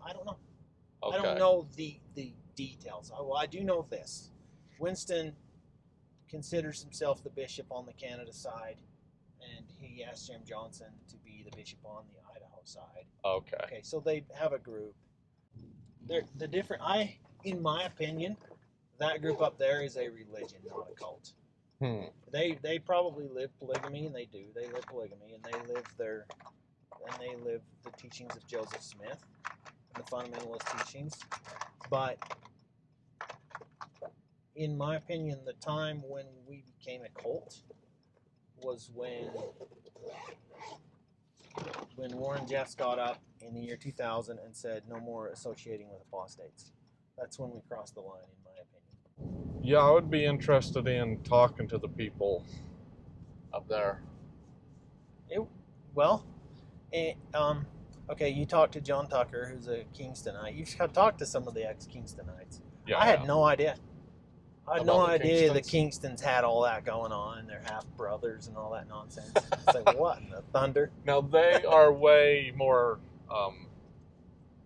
what do you call it? Where the... Close-knit? Well, the inbred Yeah. than the FLDS are. Okay. Like, but way, way worse. Because the FLDS, I know a few people that married their, first cousin, but most of it's second cousin. cousin once removed. Yeah. I married my cousin once removed. Okay. She died in 2021. What did she die from? COVID. COVID? Yes. Really? Yeah. So many people say, I've never actually heard of anyone who had a relative die from COVID. And I'm like, kidding me? Oh, join the club, people. Uh-huh. Here I am. Yeah. My wife died from COVID. It was COVID. And everybody can get all mad about, and get all political about how, it's a treatment, and they put her on a ventilator, and then all the treatment killed her just as bad as the COVID did. The truth is she died of COVID. Uh-huh. She had a really, really bad strain of COVID, and if she hadn't gone to the hospital, she would have died anyway. Uh-huh. And that's the sad part about it, is I have had to come to terms with the fact that it was COVID that actually killed her. Uh-huh. Not the hospital, not the doctors, and yes, I may disagree with all the nonsense and the vaccines and everything else that they came out with, but it doesn't change the fact that there was an actual disease that went around and killed people. And my wife was a victim of that.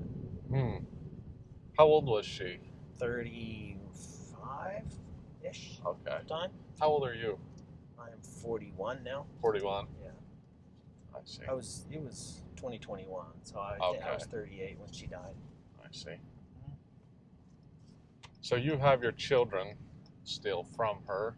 Yes. You just had one wife in the FLDS. Mm-hmm. You were a monogamist. Yeah, I'm a monogamist. That's funny. I'm a monogamist. Yeah, if you ask Ben Shapiro, then monogamy is what changed the world for the good. Right? Yeah. That's when mankind started to really advance in science. Yeah, what do you think about that? Yeah. Okay, when it comes to religion, I'm simple enough to accept that I just don't know. Sure, me so too. many people are like, I gotta know the truth. I have to know these things, and they just push and they pray to God and they reach and they're gonna find, and then they find a cult. And that's gotta be true, man. Yep. And it's like, I'm simple enough to say, you know what? The truth is, we don't know what happens after we die. Mm-hmm. I would agree with that. Look, what is the purpose of religion anyway? And I was starting to say this in the process of leaving, of coming to terms with the fact that I am not part of this religion anymore. I had to ask myself, what is the purpose of having a religion? It's like, because it got to a point where we were no longer living a religion. We were living a set of requirements.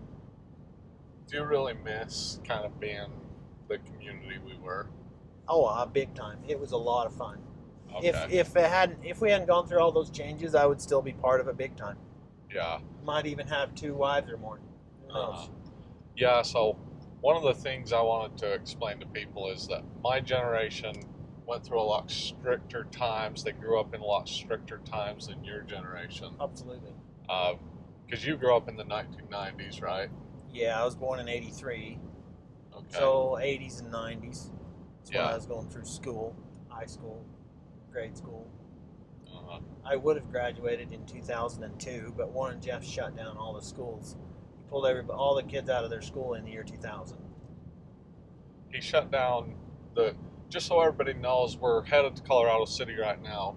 John and I were driving to Colorado City so that we can show you guys around, or maybe just have a conversation there. And I didn't have the chance to go to one of those private schools that immediately popped up all over the community.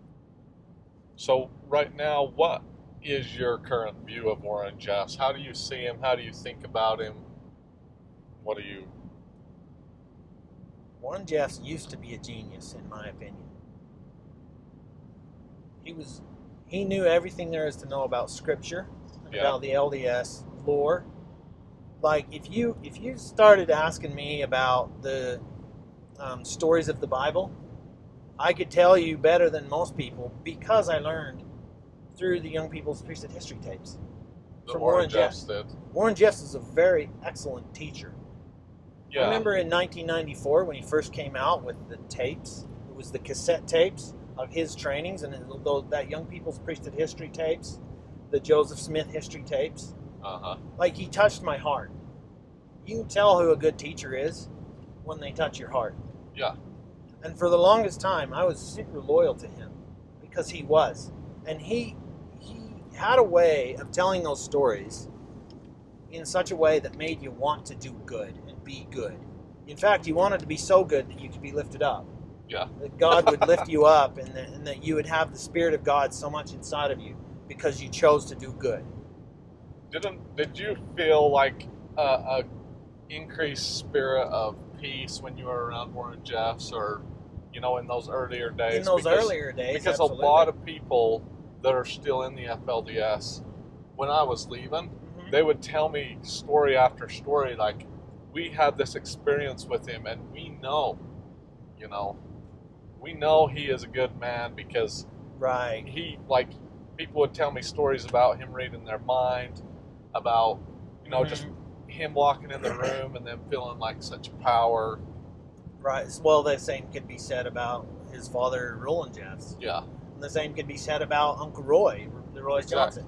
Johnson. In his day, I was too young to know Uncle Roy. My earliest memory is Uncle Roy's funeral, or the viewing the night before Uncle Roy's funeral in 1986.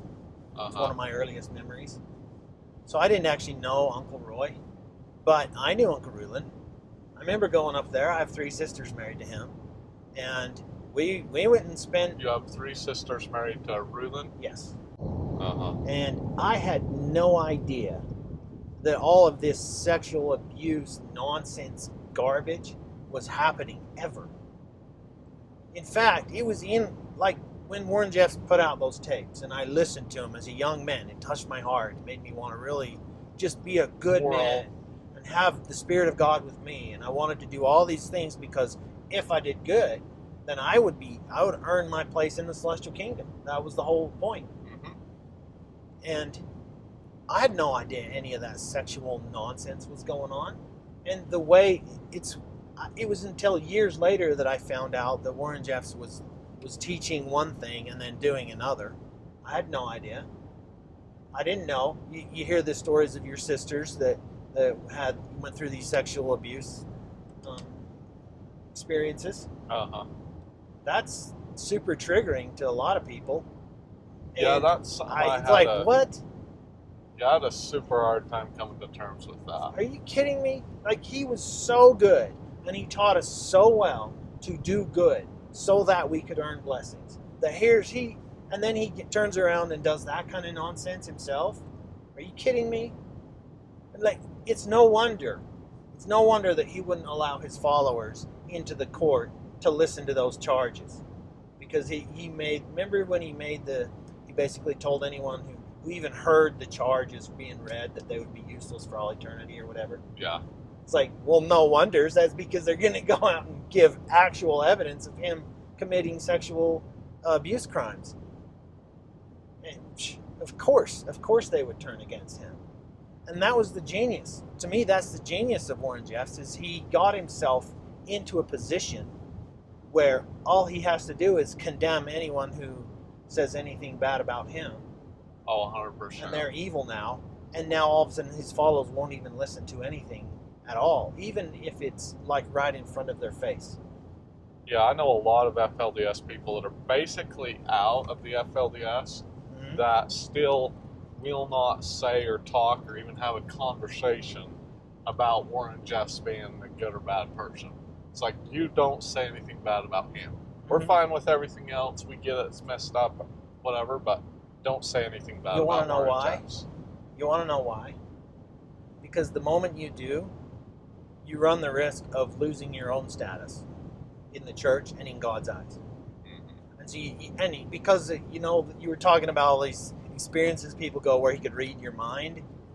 Like, I remember, I wouldn't even allow myself to think a bad thought against him because he was God's one chosen man. And there's a scripture that they would use, so many people would use, that came from the Journal of Discourses. Brigham Young. Was it Brigham Young? No. Yeah. Who? I thought it was Willard Richards. He basically said it's preposterous to think that God's chosen man would lead the people astray. Yeah, but you remember the one that says Brigham Young tells the story how he doubted Joseph Smith for 60 seconds. Yeah, there's that story too.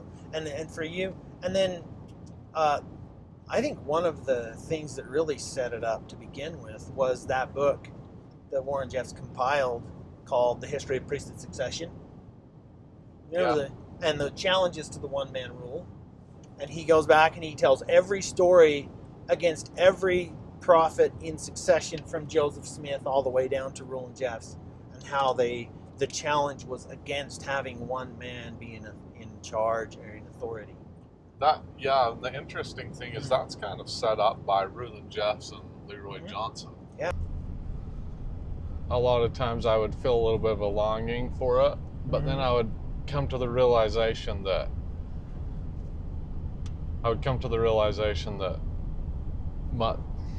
that whole life that I lived was just, I'm just not there anymore, and sometimes it just shocks me, It's like, am I in a dream, or, because that was so real for, 20 plus years, Well, it was our version of reality.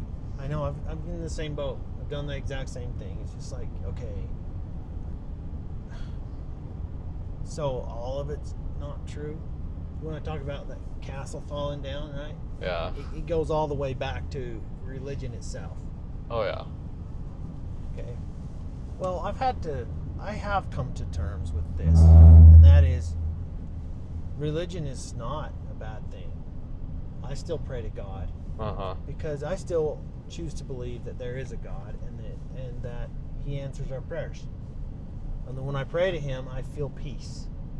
And to me, that's more important than whether all this stuff is true or not. To me, it's important that when I pray and I do good things and I be a good person, then I'm rewarded with peace. It never made sense to me. Why, if a God is going to save people, right, and He's going to bring them to this heaven, to celestial heaven, whatever that is for people, why would that be contingent on a ritual? Why would that? It's like, okay, you're this really, really good person and you've done all these wonderful things, but you didn't get ordained to the priesthood, or you didn't go through baptism or something. You know? And Joseph Smith taught that baptism is where you enter in at the door and then you can do all this good. And all the good you did before that doesn't really count. Yeah. Because it was after you entered baptism, and then you continue to do good so that you can go through this other ritual and this other ritual, and you gain this blessing and then another. And even marriage itself is a sealing. It's this special sacred ritual. Right. Okay? Now, I'm not against rituals even in religion, but I've never understood how that is contingent on your goodness. And all of your blessings is contingent on that. Doesn't make sense to me at all. And it's so funny because you study the history of Muhammad, and I'm like, how is he any different than Joseph Smith? Yeah. He's a guy who went up into the mountains, got this revelation the angel Gabriel approved. Okay, went down, and his wife decided to become his first follower. And then he went and wrote the Quran, wrote a book, just like Joseph Smith, and supposedly, inspired by God. Yeah. And then he created a movement, and the only difference is he became militant, and then he started taking his followers and he created an army and started taking over people. And aren't they kind of militant to this day too? To a point, but Islam itself, if you go read the Quran, the ultimate goal of the Quran is to teach Muslims to do good. It's the same thing. The ultimate goal of what do you Mormonism is to teach people to follow God and do good. Yeah. What do you think of Muslim? How do you say the Muslim faith? Islam. Just the same as any other. They have all the factions. They've got the Sunni and the Shia. Shia or Shiite? What do you say that? I don't know. Muslims? I don't know very much Islam. about the Muslim faith. They used to be called the Saracens. Now they're called Islam. Well, they have like Sharia law, right? Right. Okay, Sharia. And then there's the Sunni Muslims, which is Saudi Arabia. And they have the different factions. And Sharia law is like super militant. And you gotta cover your head and all that kind of stuff. It's like way worse than the FLDS as far as having people stay covered. Yeah. Well, that's because they believe in. It's kind of funny to me how martyrdom gets 70 virgins in heaven. I was like, oh really? Wow. Does that make all of those who become a martyr? That's their reward, is to be able to go fuck 70 virgins? Are you kidding me? Doesn't that make you... You're willing to die for your pedophilia. Are you kidding me? That's crazy. That did not make sense to me. Sorry, guys. Sorry if you're Islam. Not to is that part of anyone. Sharia law or some sort of Muslim? These fanatics. Yeah. You know? What do you think about Lyle Jeffs? You probably A lot know like Lyle Warren. better than I do. A lot like Warren. Not really. I didn't know him that well. I know that he's a doer. Very good at business. He calls people and swears at them. He's the one guy that can swear. Okay. I mean, you know, in the FLDS, nobody's supposed to swear. But not him. He can swear all he needs. Okay. I thought that was Willie Jessup. What do you think of Willie Jessup? Willie? I like Willie. Do you? I'm not here to criticize people. I know, but I just wondered because he was kind of the spokesman at the time of the 2008 raid. I liked that. And then... He was in a position to be that. Uh-huh. It's perfect. Uh-huh. He's smart enough that he can put himself in front of a camera in front of millions of people and maintain his composure and be a voice for good in our religion. I liked that.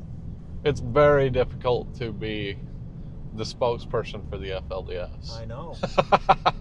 I know, and I'm glad he was that for a while.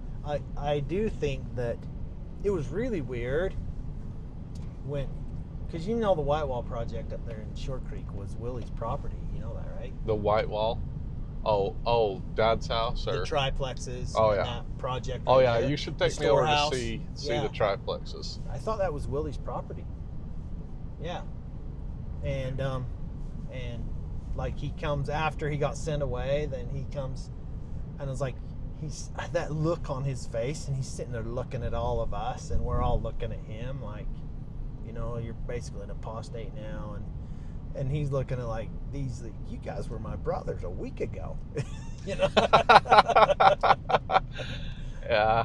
It's just it created this dynamic. But he wasn't the only one. So many people that were so good, and then all of a sudden, boom, this revelation comes and says, oh, they committed unborn child murder, and now they're wicked and evil and fully dark order or something like that. Uh-huh. And it's like, that's what happened with my boss. I used to work for Reliance Electric. Yeah. You know, and it's like, huh? How can he be what? So you worked for Reliance Electric, and they were based out of Colorado City. Oh, yeah. And they were the ones that got raided in 2017? Yeah, that was after we've been through two different owners. And the owner of Reliance at the time went to court, proved that they didn't follow their warrant when they came to do the search of Reliance, and he got the case thrown out. Good, because those guys, it's like they're so hungry to find something wrong with our people that they're willing to break the rules. If they were smart, they would just do it by the book. Yeah, it seems like their law enforcement has kind of done a lot of fishing on the FLDS, but that's because a lot of people are upset at them and they complain and they say these things about them, and then they just have a really hard time proving it, right? Yeah, I still have hard feelings towards Texas. For what they did. For what they did to the people, to the YFZ raid. Uh-huh. Absolutely. Yeah. I have hard feelings toward their stupid governor. Fuck you. I hate him. Do ya? That man, look, Trump likes him and everybody likes him. Okay. Mm-hmm.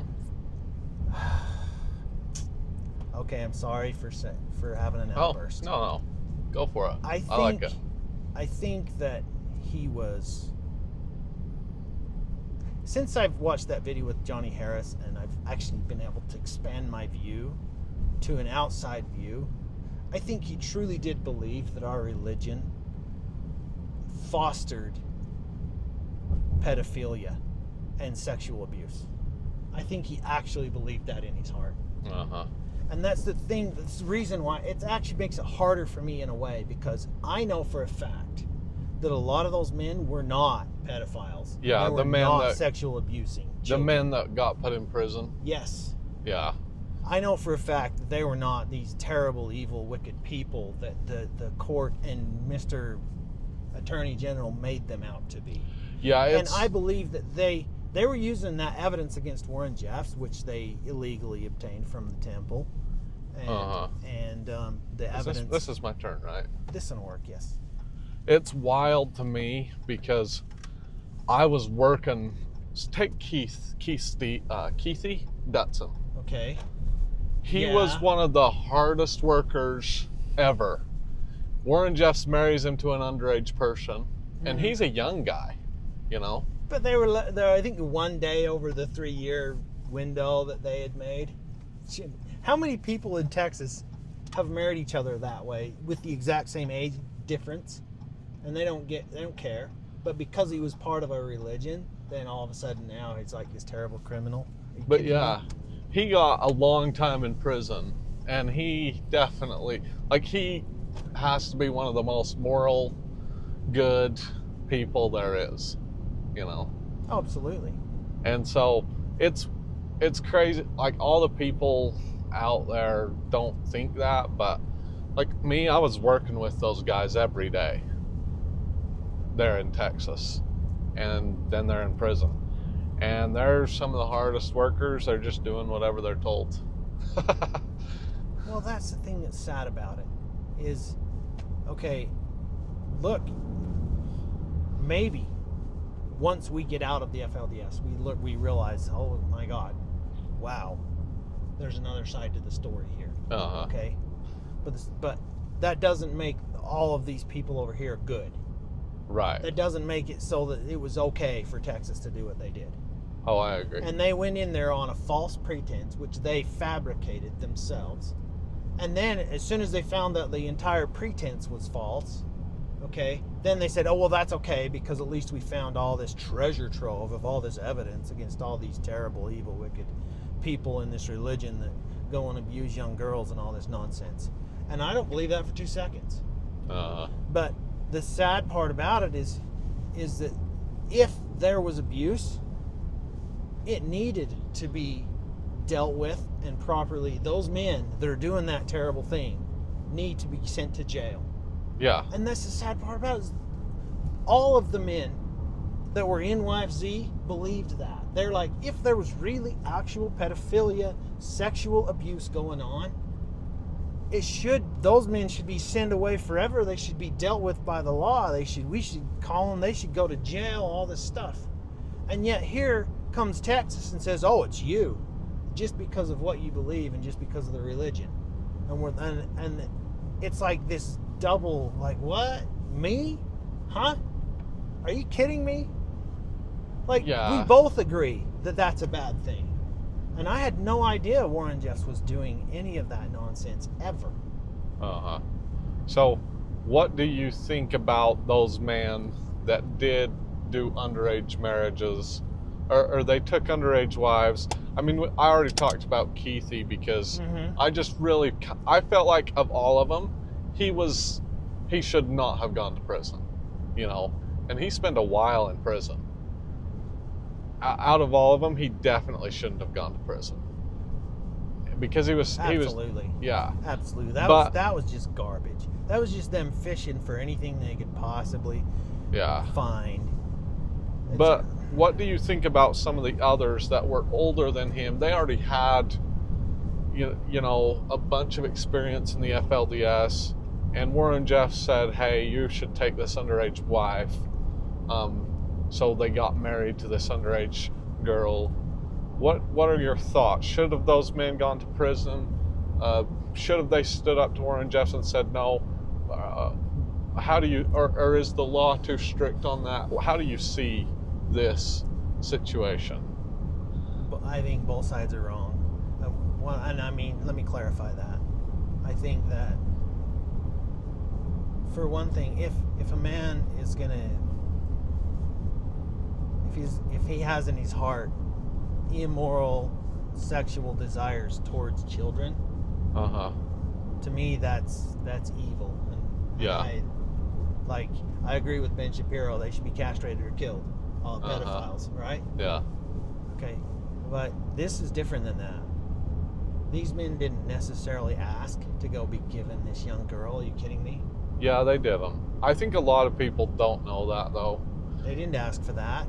They didn't say, oh, I want to marry this girl. It's like they make it sound like, oh, there was this thing going on in these rooms with all these men saying, okay, well, let's divvy out these women. It's nonsense. It never happened. Those men didn't ask for an underage wife. No, they showed up to Dad's office, and he's like, okay, here's this girl, you're going to marry her. Boom. exactly. And that's exactly how I got married. It's like he calls me one day, we go up there and walk in the room, there she is. Okay, we stand up and get married. Here you go. Uh-huh. Okay. Was that here in the creek? Yes, it was. And it turned out good for me because, we grew together and we loved each other, and it was awesome. And a lot of the marriages in Short Creek were that way. Yeah, they were. But there were some notable exceptions. Mm-hmm. Okay, and sadly, there's both sides of that story never gets told either. Just only the side of the poor young girl that was abused by Warren Jeffs, And I don't mean to mock young women that are actually abused. Right. Because I 100% agree that if I had any idea that men were doing that, I would have left a long time ago. Uh-huh. There's no way I would have ever even begun to condone that kind of behavior for 2 seconds, ever. Yeah. And had I known that there was any man in our religion that was being upheld as a good man, I would have been the first to say no way. That was doing that had that kind of that was abusive. I know a man, I didn't know till years later, there was one man in Short Creek that was physically abusive to his boys. Mm-hmm. Like he threw his son through a window. He'd show up at home, and all of his wife and kids would go to the back bedroom while he'd sit there and beat up on his 2 oldest sons, and it was terrible. Yeah. And then those boys, later I'm talking with them, and they're like, that whole religion is stupid. Because he'd come home and he'd say, I'm the priesthood head, and you didn't do what I asked you to do. And it's like, are you kidding me? Mm-hmm. That never happened. Where in our family, physical or any type of abuse was never condoned, was never accepted, and we never experienced any of that. Yeah. I didn't know about immoral things. I didn't even know about sex until after I got married. Right. I didn't know about women, and I didn't know that women had this monthly cycle that they go through. I didn't I had either. no idea. My wife had to teach me that. Okay, and I'm not the only person. I mean, that's how my brothers were, and most of them, a lot of them, except for the younger ones. The younger boys were some of my little brothers were a little too curious, huh? No, they were. No. It's funny because growing up, I was like, we were supposedly the good kids in the neighborhood. Mm-hmm. It was exactly opposite. And the neighbors would bully us. Well, when I found some of the stories of my little brothers, it's like my little brothers were the bullies, Yeah.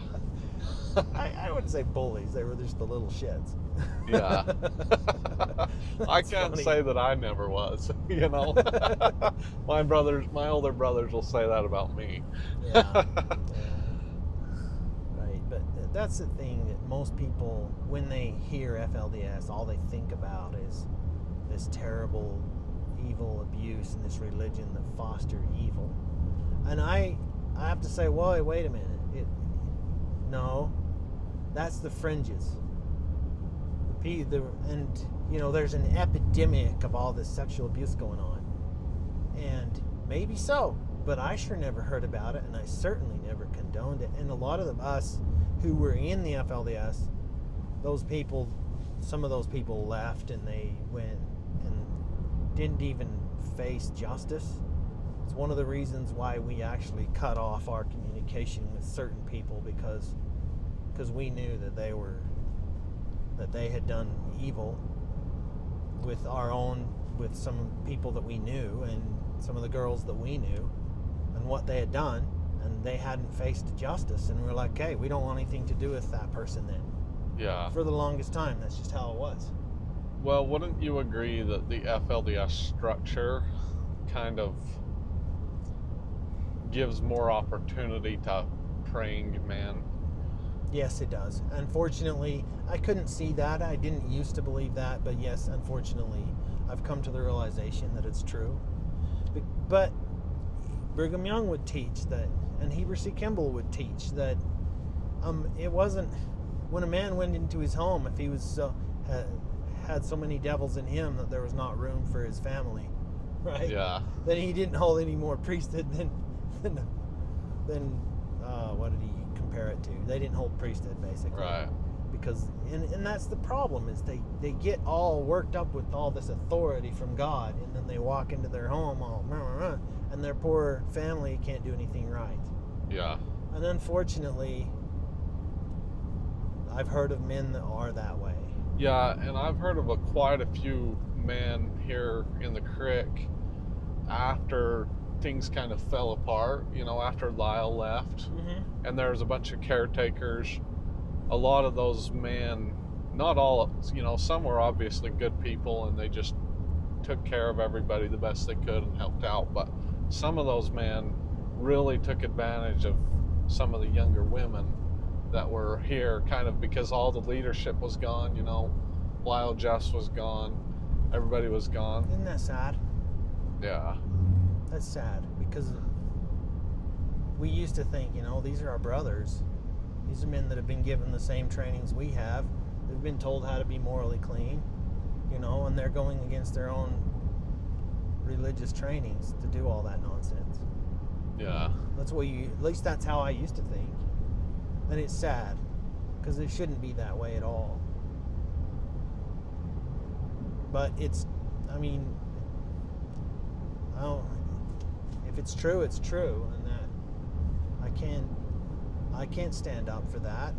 Right. I can't say, well, let's follow God by getting all this authority and then having people go and do wrong things of any kind. Right. Like I said, the purpose of religion is to help people have a moral conscience and do good in their lives. Yeah, and I think that's one of my biggest problems with pretty much any religion, is it seems like they all turn into some kind of a authority to abuse type of a situation. Yeah, well, the Catholic Church went through that really bad for the longest time. And, I saw a meme the other day that it's been a while back now, but it said, I'd way rather go to church with a group of people who are fervently seeking God's guidance than to go to church with a group of people who think that they are God's authority. And that kind of hit home for me big time. Yeah. Because what happened with me is I came to a point where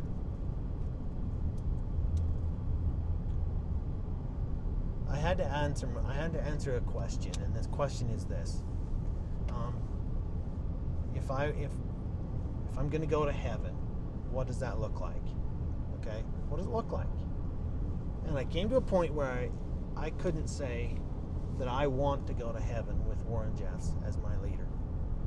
I literally came to a point where I had to say, you know what, I would rather live in hell than to go to heaven with all of this, whatever this is, all these rules and all these changes and all these revelations every 5 minutes.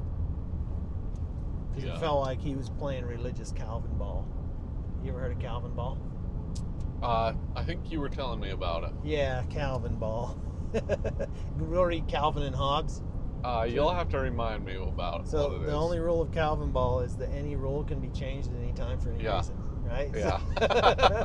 And that's what it felt like. That's 100% what it was. Seems like from 2012 forward, it was a big game of Calvin ball. Yeah, and that's what it felt like. It's just like, but what about, what about the scriptures that we already have? What about the works of Joseph Smith and the Doctrine and Covenants and all this stuff? It's like, as soon as he set up the United Order, it's like all of that scripture just went away, and now it's only these new revelations.